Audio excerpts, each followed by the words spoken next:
Yo, what's going on? Mike from Mike Talk Sports. Brandon Staley and the Los Angeles Chargers have had an absolutely devastating start to the 2023 season, as not only are they 0-2, but they've given up 63 points to start the season up against the Titans and the Dolphins. In today's video, we're going to be diving into the history that is Brandon Staley, and I'm going to tell you guys why he needs to be fired. So Brandon Staley got his NFL chops under Vic Fangio, and he really is a Vic Fangio protege, which is very important for context and why I think Brandon Staley is genuinely a below average and an outright bad defensive mind and a defensive coordinator. So in 2017, Vic Fangio got the defensive coordinator job with the Bears, and he hired Brandon Staley as his outside linebacker coach. The Bears defense and the Bears as a whole this season were very bad, so Brandon Staley and that entire defensive coordinator coaching staff was let go of, so he was without a job for the next season. But in 2019, Vic Fangio was hired as the head coach of the Denver Broncos. So he picked up the phone and called his old friend Brandon Staley to once again be his outside linebacker coach. And this new Vic Fangio scheme really burst onto the NFL and gave Patrick Mahomes and a couple of good quarterbacks a lot of trouble, as this new cover 4 off coverage system that heavily relied on that front four to generate pressure, not a lot of blitzes in this scheme, really took the NFL by storm and had a great deal of success. So in 2020, the Los Angeles Rams, in hopes to get back to the Super Bowl, hired Brandon Staley as their new young defensive coordinator under Sean McVay. And this move absolutely worked for the Rams, as in the 2020 NFL season, they went 10-6 with a phenomenal defense. Their defense was number 1 in points given up and total yards allowed, and Aaron Donald ended up winning Defensive Player of the Year this year. So heading into the playoffs and the offseason, of course, Brandon Staley was one of the top head coaching candidates, as he was a very young defensive mind, and he just came off a season in which his defense was outright phenomenal. And in the wild card round, he absolutely helped his case to be a head coach, as he upset the Seahawks 30-20 in the wild card round, really shutting down the Seattle offense for the most part. But in the next week, guys, in the divisional round up against the Packers, this is where the bad with Brandon Staley started to get foreshadowed. This is where that bad negative stuff with the entire Vic Fangio defense really started to come to a light, and it was because of Aaron Donald and the lack thereof. So Aaron Donald went into this Packers divisional round game extremely banged up and extremely limited, so he really did not play an effect on this game. And this is where Brandon Staley really started to get exposed. So with this Vic Fangio, Brandon Staley style of defense, it is very conservative in the run game. It really relies on Aaron Donald, a Hall of Fame talent, the best defensive tackle in the history of the league, one of the best run stoppers and run stuffers in the entire history of football. When you remove that guy, you basically have a defense that is extremely soft in the run game. You can run all over this defense, and if you have a smart quarterback, you can basically dink and dunk this cover 4 off coverage look, as it is very quarters heavy, which is not indicative of stopping the short to intermediate passing game. And again, more importantly than this, when you don't have a front four that can generate pressure without blitzes, and you don't have the best defensive tackle in the history of the league stuffing every single run play, then you have a defense that is basically susceptible to being absolutely gashed in the run game. And this is exactly what happened in this divisional game, as the Rams gave up a season high 484 yards, and this was by far the best offensive performance in the Rodgers-LaFleur era, which was plagued with bad offensive performances, but of course not in this playoff game, as Rodgers almost threw for 300 yards and Aaron Jones absolutely gashed them on the ground, running for 99 yards on 14 carries. Nonetheless, Brandon Staley was still a hot commodity as a head coach, so he got hired by the Chargers after this game in the 2021 offseason. So heading into the 2021 NFL season, the Chargers expected their defense to be significantly improved from the previous season, but this absolutely was not the case.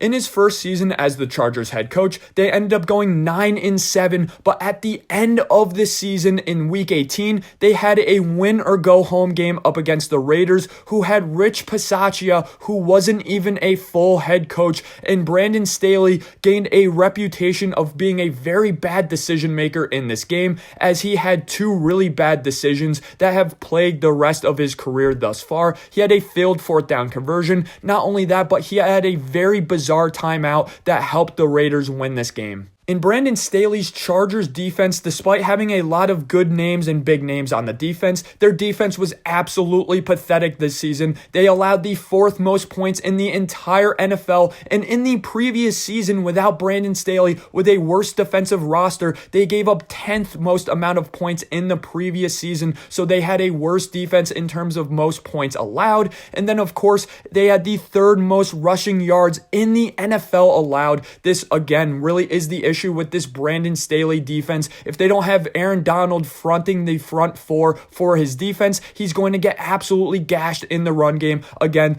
every single team ran all over the Chargers in this season. So already going into his second season, there was significant amounts of doubt going into Brandon Staley's defensive scheme. Does it actually work if you don't have Aaron Donald? What makes this even worse is that his previous team, the Rams, ended up winning the Super Bowl in this season. So a lot of people wondered, hey, did Brandon Staley even have that significant effect on the Rams in his time as the defensive coordinator? And he really did not prove the doubters wrong in the last season, 2022, as the Chargers went 10-7, which was good enough for a spot in the playoffs, which was a nice positive for Brandon Staley. But of course, this positive came to a crashing halt in the wild card game. Of course, they played the Jaguars, and their defense did play very good at the beginning of the game, forcing several turnovers from Trevor Lawrence, and they ended up going up 27-0. Again, Brandon Staley does deserve a little bit of credit for doing so good in the beginning half of this game. But of course, all that positivity came to a crashing halt as they ended up giving up the third largest playoff comeback in NFL history. They ended up losing this game 31-30. And after this game, Brandon Staley outright said, and I quote, "We choked." For a head coach to admit they choked in the first playoff game he's ever been a part of as a head coach is honestly absolutely pathetic. And Brandon Staley, with his lack of defensive success, plus his lack of success as a head coach doing the nitty-gritty parts of being a head coach, has been an absolute abject failure at this point.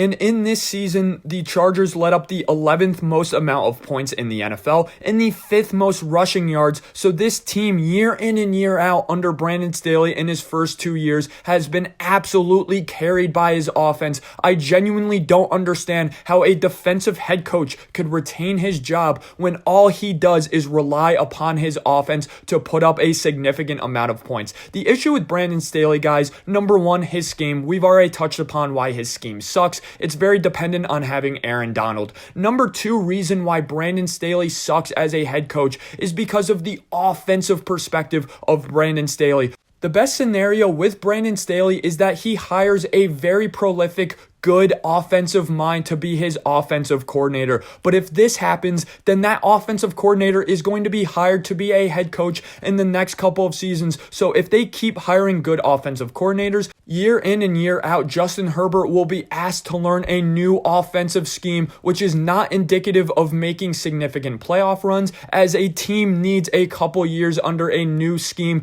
in order to become proficient in it. In worst scenario is kind of what happened last season, where you don't have a good offensive mind as your offensive coordinator. So year in and year out, you're trying to find a replacement. And again, the same problem ensues where you have your entire offense and your quarterback, Justin Herbert, relearning an offense every single year. In my opinion, you need significantly more consistency in terms of the scheme on offense than you do on defense. When a defense runs a very multiple scheme, similar to what the Bengals have done over the last couple of seasons, similar to what the Patriots do, similarly to what the Steelers do as well, it is much more indicative of winning football. And the scheme is actually moldable around the personnel and talent you have, instead of Brandon Staley just running his base defense that really does not help out his defensive personnel whatsoever. All in all, Brandon Staley should be fired because he's a defensive-minded head coach who does not have a good defense, guys. It is as simple as that. If they get a good offensive coordinator here to bring along, they get a Brian Dable, they get a Kyle Shanahan, he's going to walk in, he's going to be a phenomenal head coach somewhere else.